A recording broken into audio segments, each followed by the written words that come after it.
Hello Libra. Thank you very much for tuning in to this week's read. For the main part of the read, I'm using Tarot in Wonderland by Barbara Moore, illustrated by Eugene Smith. Website is llewellyn.com. Feel free to check that out if you'd like to. Supportive oracle cards are the Mental Oracle by Stacey DeMarco, artwork by Kinga Brishke. I'm probably messing that up, but there's the spelling of that artist's name if you want to find more stuff they do. On the back here is a website, rockpoolpublishing.co. I've seen rockpoolpublishing.co.uk and I've seen rockpoolpublishing.com, but there it is, just .co. Feel free to check that out if you'd like to.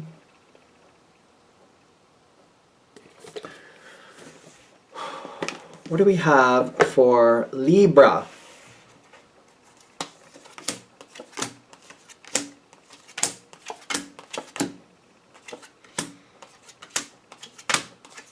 Oh, you blocked them. That might be really, really good. Alright, you're trying to help somebody. I feel like that's normal for Libra. I feel like you guys do that all the time. You're always trying to help people. I could be wrong. I mean, you'll let me know in the comments, I'm sure. But I feel like this situation, at the very least, you're trying to help somebody. And, you know, you're emotionally invested in anything. Like, anytime you try to help somebody, it's because you've decided they're worth it. They deserve help. They deserve your help. Otherwise, why would you bother? So I feel like seeing this King of Cups, like, it's not just that you care. It's like you have an emotional investment. This is somebody who I feel like has been good to you in the past. Like, they've shown you that they value you at some point. It may have been a while back, but, like, you feel like there's definitely, like, a two-way street going on here. Like, you care about them, they care about you. If they're in a position to help you, they will. They might not usually be in that type of position, but if they could, they would, and you feel confident with that. Cool, cool. You may have actually protected this person a couple times. In what sense? Not in the sense of, like, getting between them and danger directly, but kind of like the way you, I feel like the way you probably protected them is you kind of steered them away, kind of like, oh, they're allergic to bees, and there's a lot of bees over there, so I'm just going to kind of get their attention to go over here in the house and stay in the house. Don't go over there in that part of the field. And I feel like you might even kind of like, oh, I know they're going to like that, so they're going to see something. If they see that over there, they're going to be attracted to those flowers. They like those type of flowers. So I'm putting things in the way so they can't see it very easily. I'm also trying to keep them in the house. I'm trying to keep them from knowing that there's even flowers out there. So I feel like that's how I'm protecting them. Like, I'm just keeping them from being interested in something that could be harmful for them. They may not realize that I, deflected them from a problem, but I don't think they need to. It's fine. So that's kind of how I feel like you might have helped them. Like, they didn't even know there was a problem, and you kind of kept them from going anywhere near it so that it wasn't an issue to begin with. The Lover's card in this deck is so awkward. I've said it every time it's come up so far, so I'll just say it again. Just look at that Lover's card. Like, it looks so strange to me. It's very interesting because I like it when decks do their own thing. It's just, this one's an interesting one. I know there's a heart above Alice's head, but still, it's interesting. Interesting.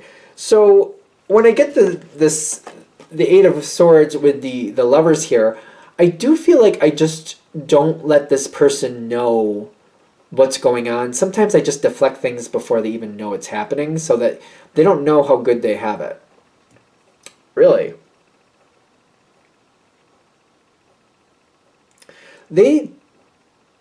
I feel like they may just think they're really lucky.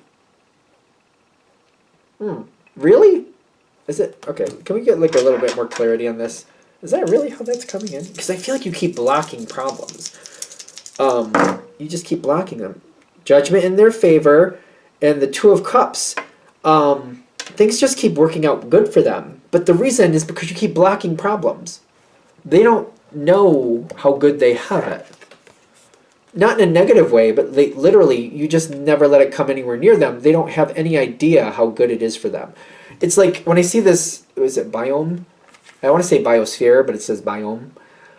You're keeping them contained in a way that I feel like they're not really understanding how good they... I don't feel like they're getting it. I don't think they know. I don't see them like being ungrateful about that. But I'm also getting like they don't understand how good they really have it at the moment.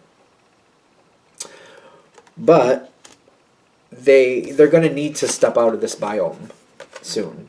I keep wanting to call it biosphere, because I'm getting the time is coming where they're going to have to move forward without your protection. That's a little scary, isn't it?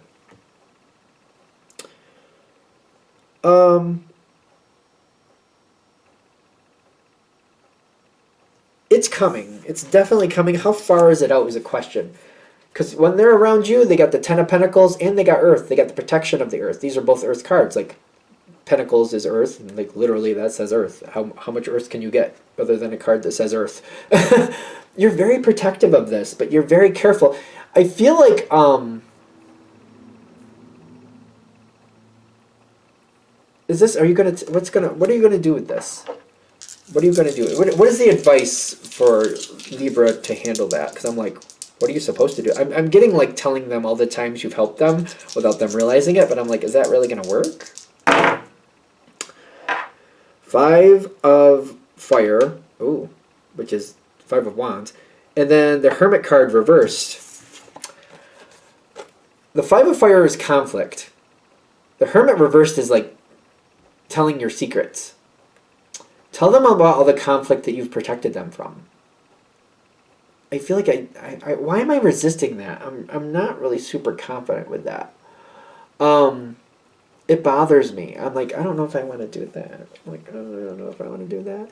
But I feel like I have to start, like, I don't know if you have to tell them the full-on gory details of everything you've done, but maybe, like, I feel like you have to kind of give them kind of a little bit of a crash course, like, you know, this is out there in the world, and you need to watch out for it.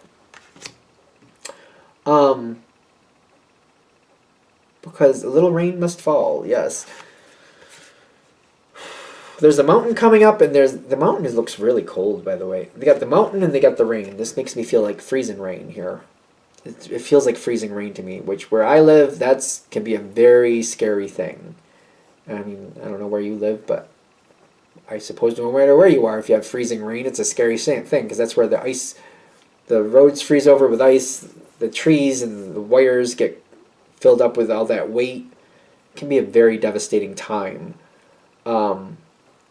They're moving forward fairly, it could be a couple months, it could be a little bit longer than a couple months, but sometime this coming year.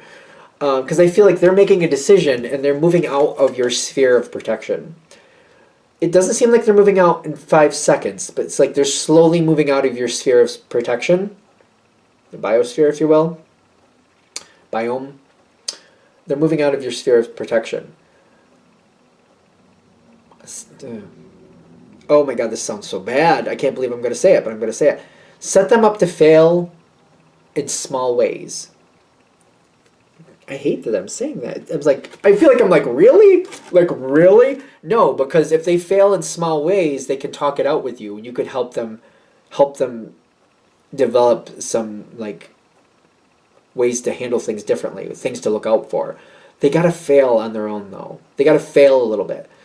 And you have the control to help them fail in small ways and help them rectify it and help teach them how to fix that while they're still partly in your connection. I know it sounds so bad.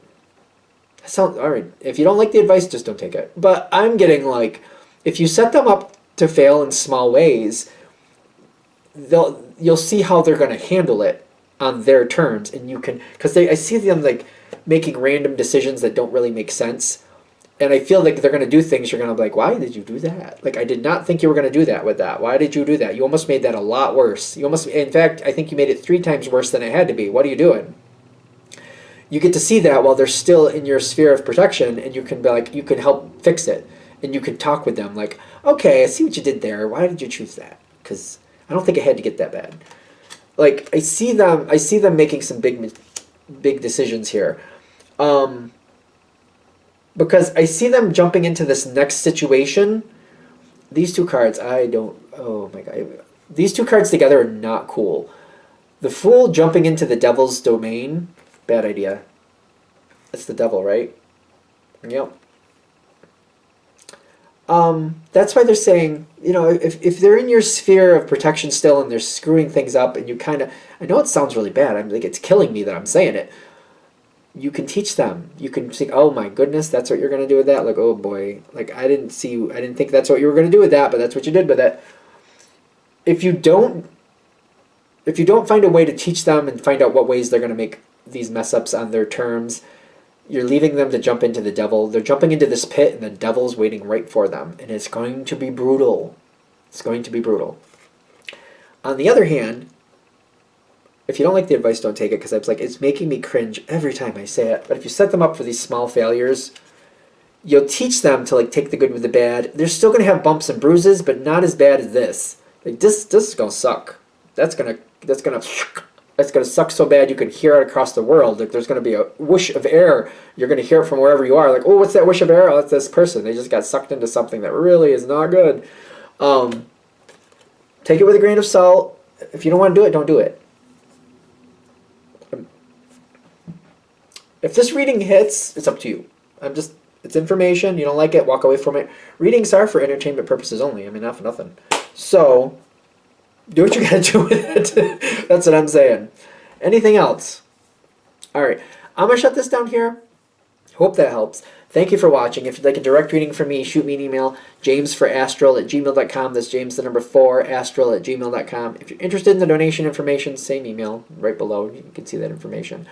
Thank you for watching and have a great day.